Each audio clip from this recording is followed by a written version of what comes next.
Bonjour à tous, j'espère que vous allez bien. Aujourd'hui, je vais vous parler de l'haltérophilie aux Jeux Olympiques.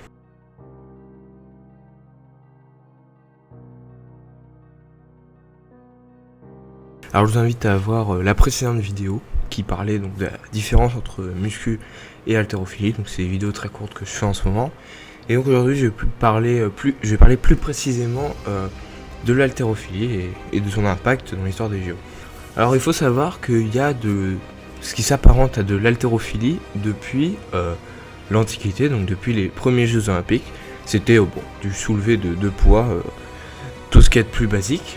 C'est pas les deux mouvements qu'on a actuellement, l'arraché et l'épaulé jeté aux Jeux Olympiques. Actuellement, c'est ces deux mouvements-là. À l'époque antique, c'était pas les mêmes. Et pour les premiers Jeux Olympiques modernes, donc en 1896, c'est donc la première apparition moderne de l'haltérophilie. Alors ça ressemble pas exactement à ce qu'on a actuellement, mais c'est des prémices. Et il y aura également de l'haltérophilie en 1904, mais pas en 1900.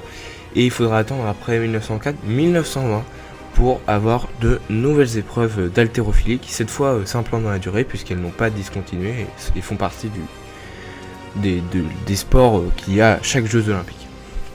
Mais ça compte que pour les hommes, puisque l'haltérophilie est symptomatique de l'histoire du sport un peu misogyne pour les femmes, puisque il faudra attendre 2000 et les JO de Sydney pour voir les premières épreuves d'haltérophilie féminine aux Jeux Olympiques.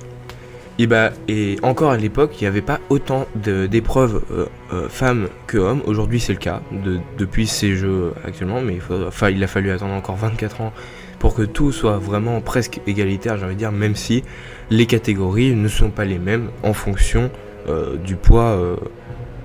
C'est pas les mêmes poids en fonction des hommes et des femmes, etc. Mais bon, ça à la limite, c'est naturel.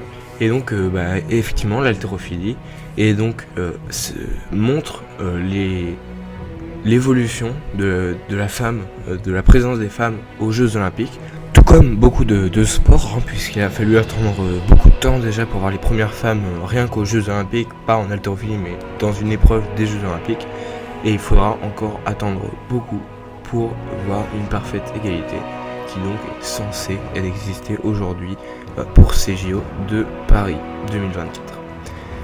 J'espère que cette courte vidéo vous aura plu. C'était un petit retour sur l'histoire de l'haltérophilie, très court. Également, ça m'a permis une ouverture sur l'égalité homme-femme aux JO qui a pris du temps à s'implanter. Je vous dis, n'hésitez pas à commenter, à vous abonner et évidemment à liker. Et je vous dis à demain pour une prochaine vidéo. Allez, ciao!